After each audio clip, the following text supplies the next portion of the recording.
Bakit hindi ka dapat nagsasabi ng good news or achievements o yung iyong mga nakamit sa isang narcissist? For example, sa iyong mister, sa iyong misis na narcissist, sa iyong GF o BF na narcissist. So bakit nga ba? Mag-deep dive tayo dito. Okay? So let's do a deep dive sa issue na to, sa pangyayari na to. Nakakapinsala o detrimental ang magsabi ng tagumpay sa iyong asawa o jowa na narcissist. Tandaan nyo yan. Negatibo ang kanilang magiging reaksyon. Hindi kaaya-aya, hindi nyo magugustuhan. Kaya wag nyo nang subukan na gawin yan. Kahit pa kayo ay excited, kayo ay talagang hindi mapigilan ng inyong sarili, no? Pigilan nyo ang sarili nyo. Okay. Kung maaari, no, ilabas nyo na lang yan sa iba. No, wag sa asawa nyo, wag sa jowa nyo. Kasi maiinggit yan eh. Ang mga narcissist ay mainggitin. Maaaring sabihin nyo na, ano ba yun? Bakit ganun? Asawa, kinainggitan? Jowa, kinainggitan? Yes. Hindi naman kasi common or normal na asawa o jowa yung jowa mo eh, o asawa mo eh. Remember, narcissist yan. So, yung nature niyan, narcissist. So, mapanibughuin ang mga yan. Jealous. Jealousy. Yung bintana, alam niyo yung bintana? Yun ang jealousy.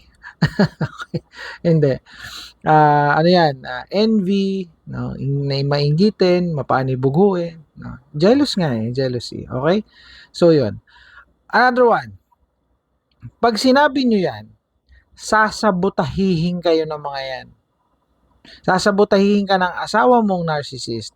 Sasabutahihin ka o isasabotage ka ng jowa mong narcissist or kalibin partner mo. Kung ikaw ay dating nakakapasok na maaga sa trabaho, nung nalaman niya na ikaw pala ay naging manager na, hindi ka na supervisor or hindi ka na staff, hindi ka na subordinate, isa ka ng manager. Gagawa yan ng paraan para masira ang araw mo. Let's say, aawayin ka niya sa umaga para malate ka sa trabaho. Mga ganon. No? Gagawan ka niya ng problema para ikaw ay matanggal sa posisyon mo na yon, ma-demote ka.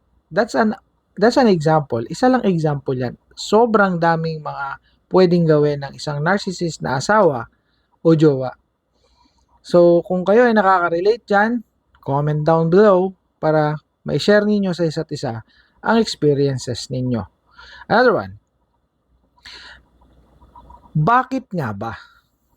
Bakit nga ba nila ginagawa ito? O bakit sila nagkakaganito? Ano ang kanilang nakikita? Ano ba ang kanilang nararamdaman dito? Ito, deep dive nga eh. Deep dive tayo, okay? Nakikita niya ito na isang threat or banta. Remember that. Kapag nagkwento ka ng iyong achievements, ng iyong tagumpay, ng good news, nag-i-strike agad no sa utak niya, nagpa-pop up agad sa utak niya na isa itong threat, isa itong banta. Banta saan? Sa kanyang sarili. Remember, malupit ang ego ng mga yan, no? Yung self-esteem ng mga yan ay parang pigsa, no? Pag nakanti mo ng konti, puputok yung pigsa, no? Para yung makahiya, yung dahon ng makahiya. Pag nakanti mong ganon, tumitiklop. Ganon na nangyayari sa kanilang self-esteem, sa kanilang ego. Parang nana. So, ma-threaten ngayon sila, no? Mababahala sila na, aba, teka muna, nahihigitan yata ako nito ah. Baka hindi na ako masunod nito o sundin nito. Hindi na ako ang boss. Baka pag nagtagal, maging utos-utosan na lang ako.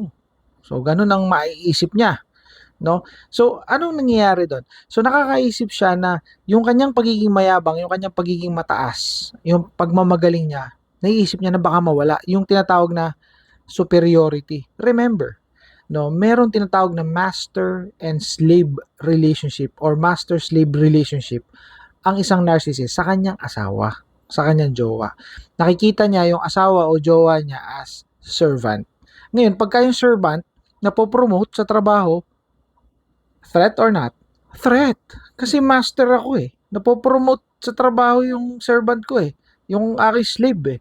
Yung master-servant or master-slave relationship eh. Maapektuhan yun. Magugulo yun. 'Di ba? Logic. So, ganun ang nangyayari doon. Kaya nagkakaganyan yung mga yan. Other one, no?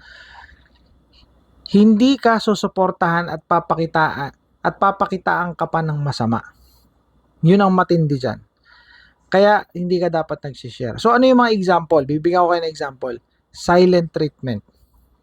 Nung ikinuwento mo na ikaw ay naging manager ng department store or kaya ay naging manager sa factory, aba, ay napansin mo na hindi ka na masyadong iniimikan.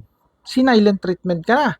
Another one, minamaliit ka. Sinasabi na, manager ka lang naman sa department store eh. Manager ka lang naman sa bangko eh. No, madali namang maging manager ng bangko eh, no? Mga ganon, minamaliit, ang tawag doon minimizing, no? Minimize niya yung achievement mo. So, syempre, masakit yun. 'Di ba? Imbis na suportahan ka, mamaliitin ka pa, 'di ba? Kahit naman super ang achievement mo, mamaliitin ka. That's the point. No? Kaya toxic talaga ang mga narcissist. Another one, babaguhin nyo yung topic.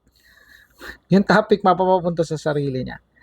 Kinukwento mo yung nangyari. Let's say, ikaw ay nagkameron ng exam, no? Nagkameron ka ng kung ano-anong mga challenges bago mo na-achieve yung pagiging manager mo. Babaguhin niya yung topic. No? Babaguhin niya yun. So, gaganon ka rude ang narcissist pagdating dyan. Another one, iinsultuhin ka.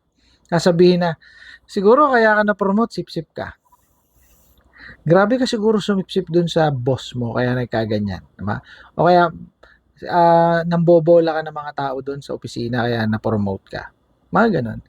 Iinsultuhin ka. Another one, procrastination. So, what's this? Magiging tamad siya sa loob ng bahay. No? Yung mga gawain ba hindi na niya gagawin, yung mga errands like sumusundo sa mga bata o kung ano pa hindi niya yung gagawin. Magiging tamad siya. So, 'di ba? Ganun ang mangyayari kung magjowa kayo.